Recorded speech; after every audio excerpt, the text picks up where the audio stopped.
Take charge of your leadership development. Join our How to Take the Lead Substack community for bonus materials, exclusive content, and discussions that will challenge and change the way you lead. Visit howtotakethelead.com to find out more. For the listeners who didn't get the sound effect, there was a sort of eye roll, eyebrow raise thing going on there from Lee.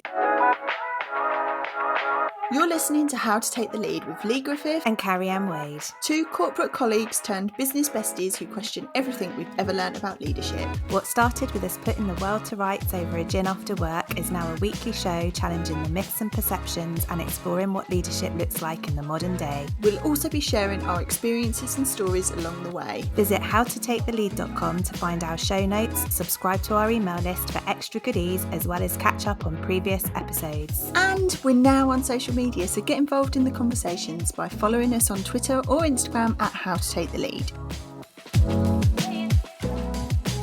Hello listeners, and welcome to this episode of How to Take the Lead. I am obviously joined by the fabulous Lee. How are you doing today? Well, at the time of recording this, we are recording it just after the Trust has announced her resignation. It feels quite apt for a conversation about women in leadership. So I'm like totally pissed off on one scale, but also ding dong, the witch is dead. I love that. Excellent. Yeah, it has been a funny few days in terms of leadership, hasn't it? So yeah, I have to say, I was like, what is going on? I don't know. Talk about the state of leadership. Episode 1, we covered that. We'd have got another episode just in the last couple of days worth of activity. But as you say, we are talking about women in leadership. And I just wanted to set a little bit of context in terms of why we wanted to cover this and some recent thinking in this space. So obviously, we are women leaders. We consider ourselves to be women leaders, so it's an important topic for us to cover and talk about. Recently, we attended the Women in Business Expo, where we heard a lot of women talking about leadership challenges, and we also heard Helen Ashton talk about the stereotypes that women face when trying to achieve senior leadership positions, and the staggering stat that there are only 4 women chief executives in the FTSE 100. And actually, just a couple of days ago, In and McKinsey published their Women in the Workplace 2022 report. It's research that they do annually. They've been doing it since 2015 over in the States. And I just wanted to give a little bit of an overview of what that report's found, because I think that does lend itself to some good context for our conversation today. But we are in a space where women are demanding more from work, and they're actually leaving companies in unprecedented numbers to be able to get that. Women leaders are switching jobs at the highest rate that we've ever seen. Women are already, as we know, significantly underrepresented in that leadership space. And for years, fewer women have risen through the ranks because of that broken rung at that first step up into a management position. And now we're finding that companies are really struggling to hold on to the very few women leaders that they actually have. And all of these dynamics and that shift in sort of space are even more pronounced for women of colour. The report shows that women leaders are just as ambitious as men, but that at many companies they face situations and circumstances that make it much harder for them to advance. Women, though, are doing more to support employee well-being and to foster a sense of and culture of inclusion. But that critical work is spreading women very thin, and most of it goes unrewarded. And finally, what that report has shown in terms of kind of themes around women leadership is that it is increasingly important to women leaders that they work for companies that prioritise employee well-being, flexibility, diversity, equity and inclusion. So that's kind of the context according to In and McKinsey in that women leadership space. So I'm quite interested to hear, Lee, what your experience has been like generally as a woman leader, and what things stand out for you in terms of your own experience. I mean, those stats are unsurprising, but surprising in that weird paradox where they can be both things, because you hope things have progressed, and maybe we'll talk about this a bit later, but and then you get reports like this and it feels like you're actually going backwards rather than forwards. I mean, my experience is a really interesting one when I reflect on, because I don't know, and I still don't know to some extent, whether the way I was treated in the workplace was the result of me being a woman or a result of me working in this so-called kind of fluffy PR world. And I think if I look at things like pay, I had battles with pay. I know for a fact that I was paid less than people who were more junior than me in the organisation. So it wasn't even about equity with my peers. And I don't know whether that was because I was a woman and I was being discriminated against, or because my role wasn't valued in the organisation. And maybe it was a bit of both. Maybe me being a woman in that role was like the double whammy. I don't know. That's kind of quite a hard one to unpick, and will I ever really unpick and know for sure? I know I was definitely discriminated against because unequal pay. I'd been questioned whether I had the gravitas, for example, to take on, these big doctors and to take doctors with me when I was working in the healthcare setting. Would they respect me because I was a young girl? Was a specific question I was asked by another woman, interestingly, at an interview panel. I've been asked about my plans around family and what my kind of future plans were. I worked for a bullying boss, again, was a woman, which is really interesting. Even when I think about my later years in corporate, in executive meetings, the male CEO would perhaps look to the woman to make notes if the PA wasn't around, for example, unless it was a really important operational moment and he'd speak to one of the male managers to do it. And I thought, oh, that's a really interesting dynamic of where he thought responsibility should lie, dependent on the subject. So yeah, I don't know. It is complex to sort of try to unpick why some of these situations might have arisen. And as you were talking through each of those, I was just going tick, yeah, that's happened. So, I have also been questioned about my plans around motherhood and been told that it's been assumed that at a certain point in time, I'm going to want to go off and have children, for example. I've been questioned about my age and experience in interview settings, in conversations with potential new male bosses. But equally, like you, I've had the same question thrown at me by women, which again, I find that's probably something that is worth exploring. I've been told by a recruiter that I was the preferred candidate for a role, but that I would be offered X salary, and then discovered that the next preferred candidate, who clearly wasn't number one on the list, who was a male, was going to be offered a different salary if they got asked to do the same role.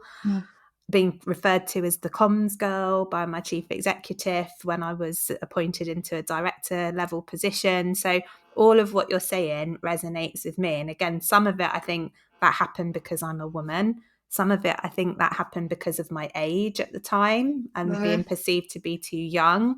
Some of it happened because I think you're right, perceptions of my chosen career and my area of expertise and professionalism and how valued it was.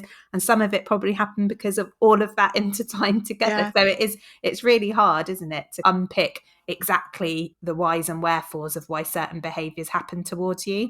Yeah, and without going down, because we've done the episodes on introvert versus extrovert, but the impact and stigma that sits with introverts, that notion of, oh, you're not very confident and all that. So I had that play in as well. So, take your pick of what could be the reason. And maybe sometimes I definitely didn't call it out, but sometimes you only recognise in hindsight, and sometimes you only recognise it when other people show it up for what it is. And I would say there are definite things that when I have had these conversations with other people, particularly when I've had these conversations with male colleagues or male peers or people who are men in my support network, have been shocked that I've been asked about when are you going to go off and have kids then? Because how much of you are we really going to get, and for how long for if we appoint you? So it's clear to me that men don't get asked some of those questions and don't get questioned about some of the things that women do. So there's a bit of me that goes, I know some of this is because I'm female, but actually, like you say, it's tied up in a lot of other complexities. And as we heard from the Lean In and the McKinsey report, actually, we're talking about this from the privilege of being two white women, and actually women of colour are experiencing this and then some, which, you can see is very challenging. And so often the complexity in these situations is there's the obvious, the really out there actions that you can pick up on. And then there's the subliminal stuff that you don't really know why certain things have happened or what people are thinking or their motivations behind a decision that they make, which absolutely could be because you're a woman, or it could be that they don't think you're the right person for the job. You might never get to the bottom of it.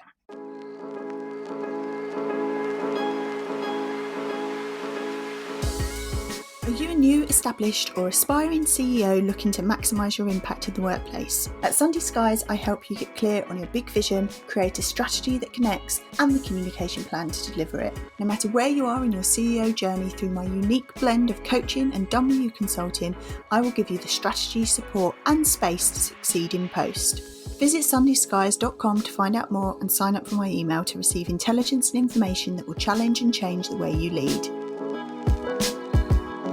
If you're enjoying this episode of How to Take the Lead, please hit subscribe and go and leave a review or rating.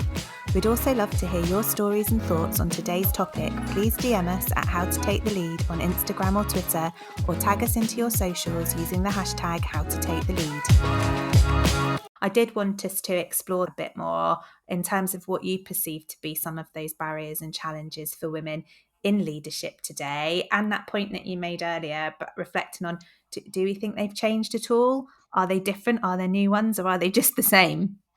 I mean, I think many of the challenges are the same. Pay, flexibility in the workplace, opportunities given in the workplace, general points of equality. They're the same issues being discussed. But if you look at the long game, obviously there has been some progress. Women at one point couldn't vote, women weren't allowed to go to work. It took a long while for those changes to take place. So I do think we need to be a bit realistic about how long we think other changes are going to happen. And that does boil down to things like education and what are children seeing in their homes and in their personal lives. As an aside, a little kid that I know already playing into that stereotype of mum's got to be in the kitchen, and he's 7 or 8. So that type of dynamic in the home life, so that's something that won't change overnight. And then there's the bit around what do you accept and what do you challenge in the workplace. So all those things need to shift, and that won't happen overnight. So I do think we've made, in some way, big strides, but we do also seem to be battling the same problems. And those figures that you stated at the beginning show that there's still a really, really, really long way to go. Yeah. And I think that the stat that you mentioned about, was it 4% or something? In the top 100 FTSE companies, there are only 4 women chief executives, or the rest are men. So there was another report that came out a couple of weeks ago called Women Count, and they looked at the FTSE 350, and that was 96% of the chief execs there were male, and 70% of companies had no female executive directors on their boards. It is beyond comprehension, really, isn't it? And actually, I think the one place where we have probably made strides that will be helpful in what you're talking about, which is a massive cultural, societal and behavioural shift, isn't it? Which, like you say, takes a lot of time. So while we've seen some progress, we're still seeing there are, elements of society and parts of our culture and parts of the way that we behave that actually just reinforce those gender stereotypes and make it difficult still for women to step outside of those, I think. But what I found really interesting in the report through Lean In was that I was reading about how much positive impact women leaders have in their organizations in terms of the culture, of prioritizing areas that make the workforce feel more valued and therefore retains a workforce, of creating a culture where people can be more open and transparent and bring more creativity. So I feel like there's like this untapped potential for what women leaders can do for organizations that just somehow gets missed, and that we don't really seem to be able to bring to the fore enough for people to realize that just to keep perpetuating leaders of organizations must be of a certain type, and mostly that type is men. It is quite frustrating when there's clear evidence that women leaders can bring so much in terms of positive return for an organization. And you see that more broadly with diversity and bringing diverse people in breeds diverse thinking, different approaches to the same challenges. So completely agree with you. I think if you look at what are the barriers that still, I mean, how long have we got? But, we know motherhood and childcare is still a barrier. We know older women are put out to pasture a lot earlier than their male counterparts. You only have to look at Hollywood to see something that's perpetuating. And also, side note, is absolutely why I love Murder, She Wrote, because she really fought for that. We know women are penalised for the natural things that happen to their bodies, like having periods, like having the menopause. We know if a woman is vocal or stands up for herself, she's called a bitch or loud or aggressive. But if a man does it, he's seen as Confident powerful. and assertive. Yeah. In the corporate environment, these studies that show that if a female leader, like a chair of a meeting, if she speaks up and she's seen as talking too much, but if a male chair of a meeting speaks up, he's showing leadership and confidence. We know women themselves underestimate their own abilities or listen to the hype that's out there rather. And so they don't put themselves forward for jobs where a man might put themselves forward, or they wait for people to recognise them before they take an action on something. And we know, as you've said, women are leaving companies, and I'm evidence of that. I stepped away from the corporate world, and for me, it's not just about childcare, which is often one of those discussions that it tends to boil down to. And I think it's bigger than that.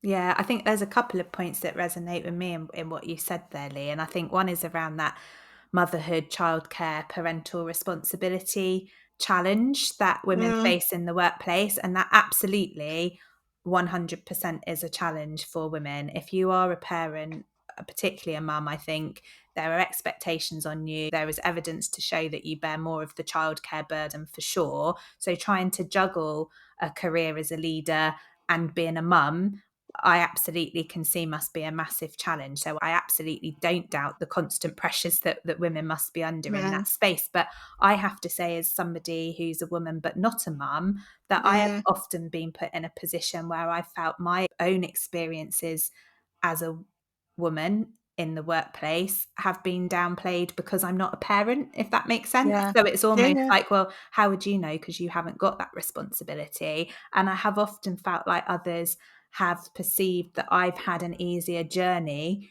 in my career and in that leadership space because I haven't got the responsibilities of being a mum. And sometimes I find that quite challenging because I feel like actually there have been points in my career where being a woman has been has impacted negatively on things in my career. So it shouldn't have to be about the fact that I don't have children to look after for me to say I've had challenges in a difficult time and barriers to overcome. It's hard that the conversation so often, and maybe this is a broader discussion we can have a bit later in this episode, is that what can women do to help each other? But often the conversation or the box that needs to be ticked is all around accommodating motherhood and working mums, which I'm with you. And it's a really hard one because I think I might have said this to you earlier in the week when we were chatting about something else, that I had this really awkward moment when I'd been reflecting on the fact that every leadership talk I'd gone to recently started with the woman talking about her role as a mum and the difficulty, and there was no one that had my experience talking. And I almost didn't want to raise it because I thought, am I going to come across as the people who do this all people matter? And it's a completely different situation because I absolutely do believe that there is a place working mums. It's hideous how their careers are cut out, how their pay is impacted, how they don't get to progress, all of that stuff. And I want to be an advocate and support for that. But we also need to recognise the other experiences that women go through. You might not get jobs because people assume you're going to have children. Yeah, So that's you're still getting definitely. penalised. Yeah. And there's something about as well, there's expectations sometimes I think on you as a woman in the workplace who doesn't have children to be able to just be 24/7 saying, yeah, I'll do that. Yeah, I'll do the extra hours. Yeah, I'll do the out of hours on call. I'll cover all of the holidays because you're trying to be supportive of people who've got families to enable them to do that. But at the same time, sometimes you want to go, I'd still like to have a week off at Easter. Actually, even though it's not to spend time with my children, there are other reasons why I might want to be offered some of that same flexibility. So I think you're absolutely right. But there is almost like, I can almost feel myself a nervousness of wanting to say, it's hard for women who don't have kids, because I worry that all the women who are juggling motherhood and a career and being in that leadership space are going to be like, well, actually it's harder for us. And maybe it is, but it doesn't mean that everyone shouldn't be able to have a voice and reflect on their own experiences. And I think there's also then this character assumption made of people who are women leaders who don't have children, because they're put in that box of maybe they're a bit cold, or they're a bit heartless, or they don't have empathy because they don't have that mothering gene in them, or whatever. And I've definitely seen that perception of, you're going to have a bit of an edge to you because you're not a mother. And that's a weird one that I can't fathom. Again, I think we're just back to that point that it's very complex space to be in, isn't it? And unpick and work out what's best to do. And I think what we're saying is, that the whole motherhood thing is a barrier within itself and comes with a whole range of challenges, whether you are a mum or not. There was another bit that you briefly touched on, and I thought we might go into this space and didn't. So I'm just going to draw it out a bit. But you were talking about perceptions of women, but also maybe the perceptions of our own selves and what we're able to achieve. And I think in the leadership space and the working environment space, imposter syndrome gets talked about a lot. Like, this is what I was interested to explore with you. For the listeners who didn't get the sound effect, there was a sort of eye roll, eyebrow raise thing going on there from Lee. So I'd like to explore it a bit more. I know when we've talked, we haven't been that keen on the term, but there is something there around women's own self-belief in their abilities. You talked about the fact that women are less likely to go for jobs if they don't feel like they tick all the boxes. And that's a well-shared fact, isn't it? Women feel like they must have 100% of what's on a job description, be able to evidence they can do it before they'd even apply. Men would go for about 50% and wing the rest. So that there is something there in that kind of mentality, I think. But interestingly, I have also heard more men talking now about the fact that they have imposter syndrome. And so it obviously is becoming something that isn't necessarily just associated with women. So your take on imposter syndrome, and is it a barrier or a challenge for women in the leadership space? Just your views on that, I'd be really interested in. We could do a whole other episode on imposter syndrome. I'm a skeptic about, does imposter syndrome exist? I think it's a term that people have cottoned onto and used, but it masks a whole load of other stuff that's at play. So how are people being made to feel in the workplace because of maybe discrimination, because of all the issues that we've been talking about? So there's generally, if you boil down to the root cause of that feeling, there is usually something else at play. There's someone's lack of confidence that makes them feel like an imposter. You do some coaching work with someone, you really get down to the root cause. They can generally pinpoint examples when they've been made to feel a certain way or they've perceived something. And so actually there's other stuff at play. And I think it's become a phrase that everyone uses to try and explain away their feelings, rather than tackle the underlying causes that are making people feel that way. I like your take on that, Sorry. Lee. But you're absolutely right. And it goes back again to some of the themes that keep coming up around the culture of the organisation. All of that kind of stuff is the underlying reason why people don't have the confidence sometimes, or the self-belief that they can push themselves, or that they will be supported to get that promotion or take that next step in their leadership career. I'm glad we touched on it, because I know it's something we have talked about in other places around our feelings around imposter syndrome, and it's often something that is labelled as a challenge for women in the workplace. Just to move us on, I think really now we've talked about some of the barriers. I know we've really just skimmed the surface, because we could talk for a lot longer about them, but I wanted to just get your take on how we can start to change some of that thinking around women leaders and challenge the stereotypes of women in leadership positions. And I guess alongside that, what support do we need to do this, and who do we need that support from? Big question. Yeah, sorry, And just to throw it to you. and I've almost got two different hats that I'm going to have to wear with this answer, because there's one part of me that says, with equality issues in general, and I'm not just talking about women in leadership, I'm talking about diversity and race and all sorts of equality issues, the burden for change is so often sat with the people who are the oppressed. And that is the thing that makes it feel so tiring for everyone. And that, I think, shirks the responsibilities of the people who actually need to be making the change. So Yeah. in one effect, I want to deflect the question and go, right, well, what do other people need to do? With my other hat on, women are doing a lot. There's some brilliant advocates and allies out there that are really championing women leadership and all of that. And so I don't want to do a disservice to the work that's going out there. But I do think I've come across personally examples of women leaders who should be doing more to support other women. That whole concept of lift as you rise, that definitely doesn't happen. I think this thing that we touched on around motherhood and it not always placing ourselves as women in that motherhood box. And I think also the other issue about, I hate to say it, but we can tear down other women, and I've done that with trust. But then she's not done, I worry about certain examples that certain women set for other women. And she brought the kind of cause back a few years, because I don't know whether it was one of our episodes we spoke about last series, when I said I'd listened to that interview with Julia Gilliard. But she was saying, like, the question in New Zealand, for example, around can a woman be a prime minister, has been asked and answered 3 times, so it's not an issue there anymore.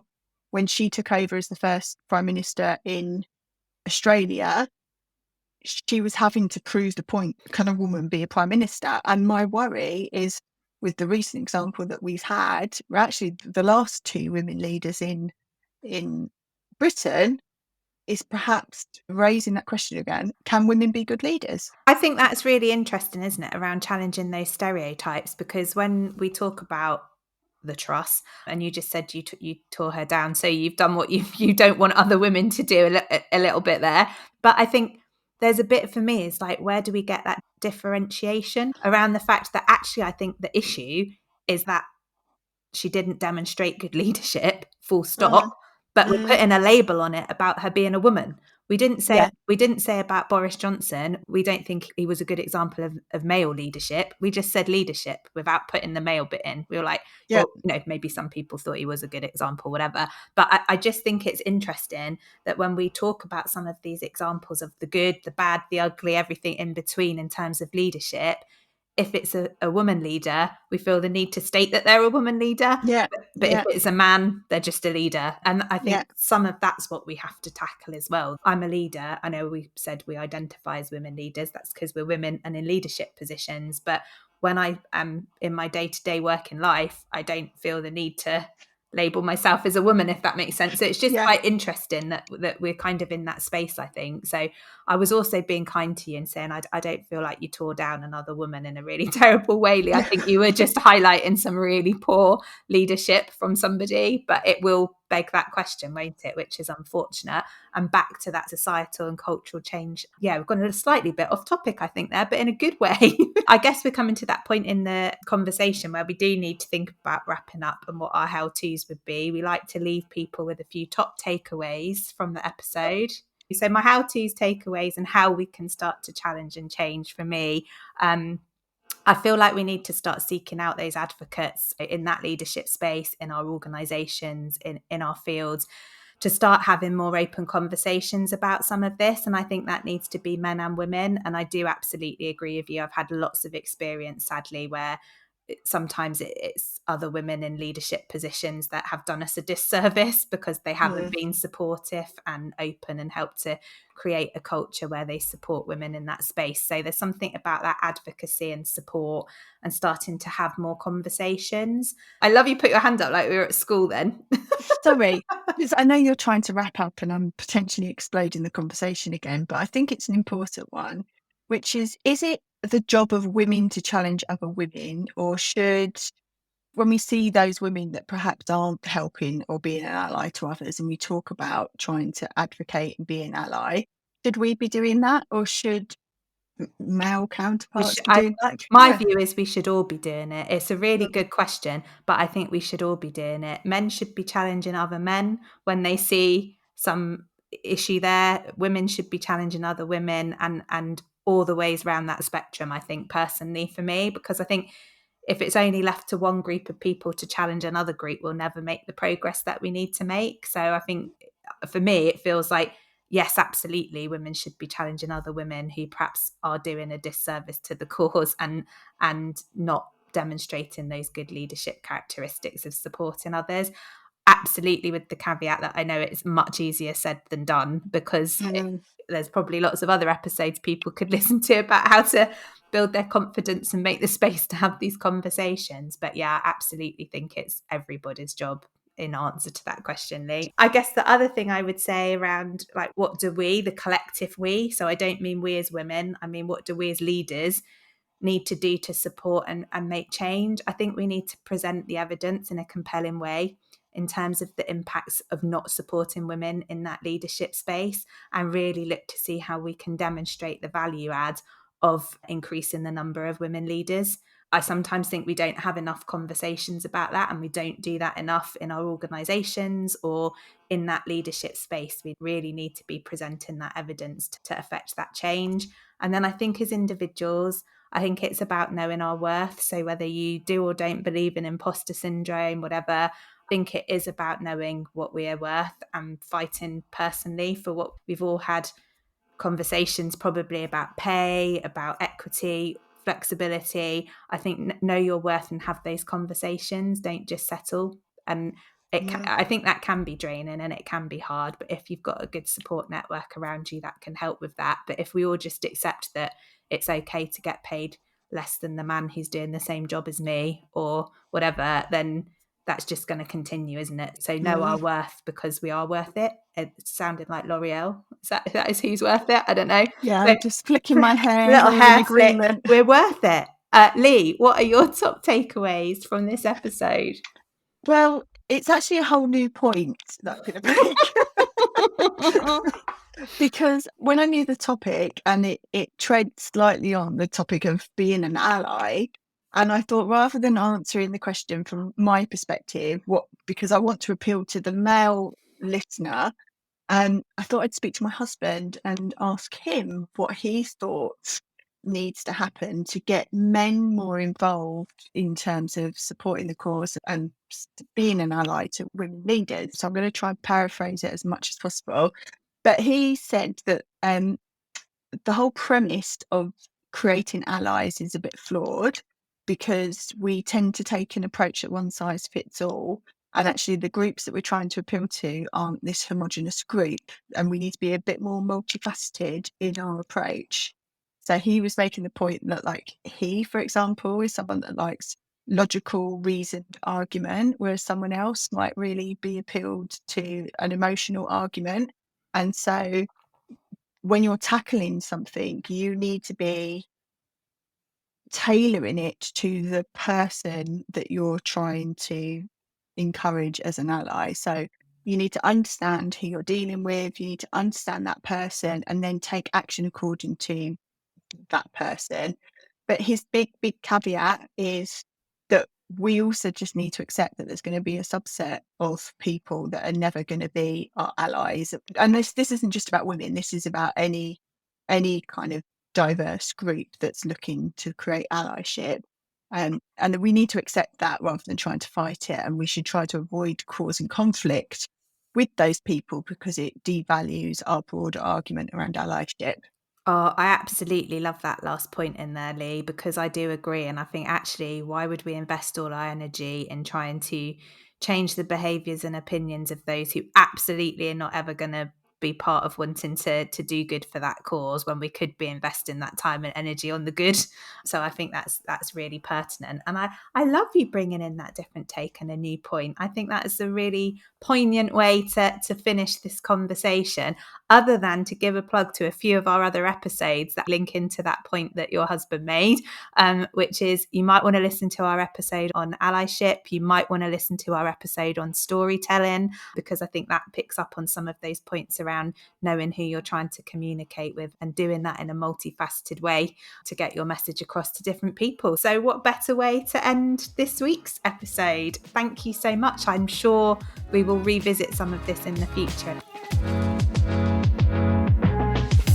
Thanks again for listening to today's episode. Don't forget to hit subscribe so you're the first to receive new episodes when they drop every Thursday. If you enjoyed the show, please rate it or leave a review. Visit howtotakethelead.com for all the info from today's show, to catch up on previous episodes and to sign up to our mailing list. And we'd love to know your thoughts and experiences on the topics we cover. Follow us at How to Take the Lead on Instagram and Twitter to get involved in the conversation. So until next week, get out there and take the lead.